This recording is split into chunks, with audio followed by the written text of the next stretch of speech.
Thanks for checking out the Smart Blade Decisions channel. If you haven't already, go ahead and hit that subscribe button down below. Today we're going to be taking a look at my Chris Reeve Small Sebenza. I've had this knife for 2.5 years now, and figure we'll just kind of take a look over it and my experience I've had with it over the past couple of years and go from there. Overall size, let's get a couple comparisons here. This is the Demco 8020.5. As you can see, it's a little bit of a bigger blade. This is definitely a small knife. And got my large Inkosi. You can see there's a difference between like a small and a large.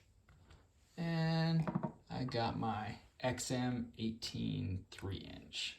I mean, even the 3-inch Hinderer is a little bit bigger than this one. Not much, but just a slight bit. Now let's go ahead and get a little measurement here, this knife. We are looking at 7 inches, and handle, we're looking at just under 4. Blade, we are 3 inches, about 2.8 cutting. Let's go ahead and grab a weight of this.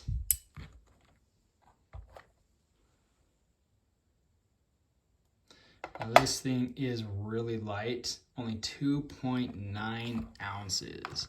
Super light knife. Feels really good in the pocket, and action on this is fantastic. A lot of people, complain about these knives. They're very stiff. They're, not very fidgety or whatnot, but I mean, they just probably haven't really given this knife enough time to fully break in.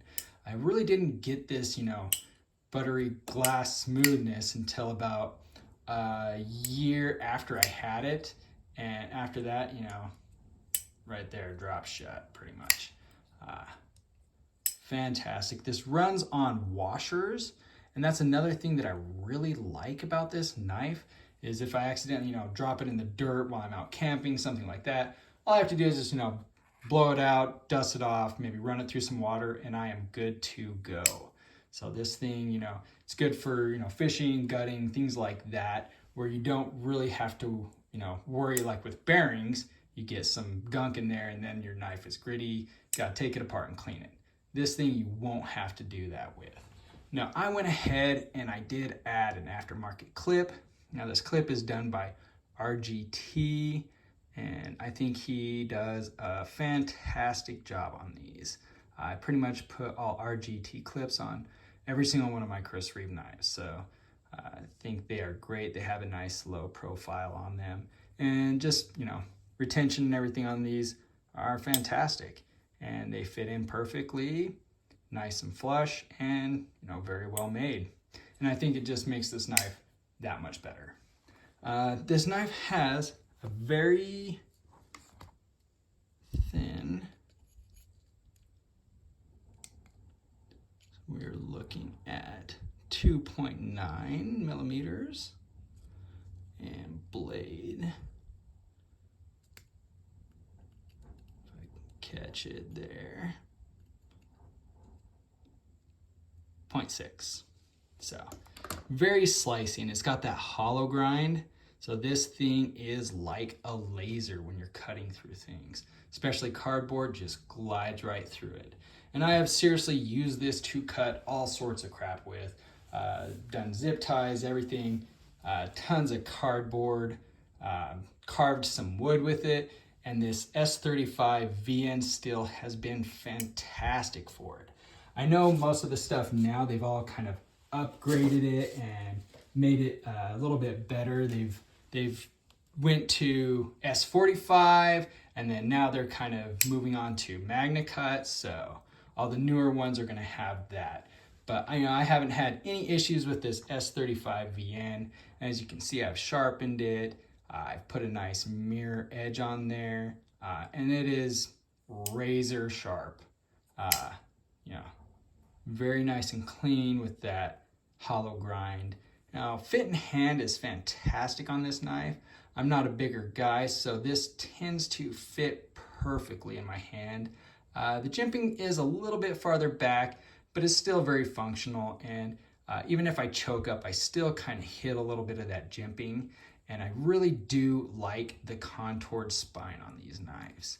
That's kind of just a little bit of extra detail that really adds to this knife. As you can see, the tolerances and fit and finish are very well. There's hardly any gaps between there, and blade almost goes all the way out to the tip. So blade to handle ratio for this knife is fantastic. I mean, fits almost identical right there. And as you can see, the blade comes right back where you can actually kind of touch it almost if you really try. I've never accidentally cut myself or anything like that on this knife. It is definitely far enough back and thin enough where your finger cannot get in there to get cut. So it has a nice, overbuilt stop pin as well. The jimping on there is functional and nice, really good quality titanium scales, but yet, not that heavy. You're looking at under 3 ounces with this knife. So it's going to be a perfect EDC, no nonsense knife, just well made by Chris Reeve. These guys are out of Idaho, American made, and they stand behind all of their products and always will. I guarantee that. Really cool knife. And after having it 2.5 years, I know that I'm going to have this for many, many more years to come, and we'll probably just end up handing it down to one of my kids. So, quality is built for a lifetime with these knives. Again, thanks for, checking out this channel and listening to me rant about my Chris Reeve that I've had for 2.5 years. And, if you like the content, go ahead and hit subscribe. Appreciate it. Thanks.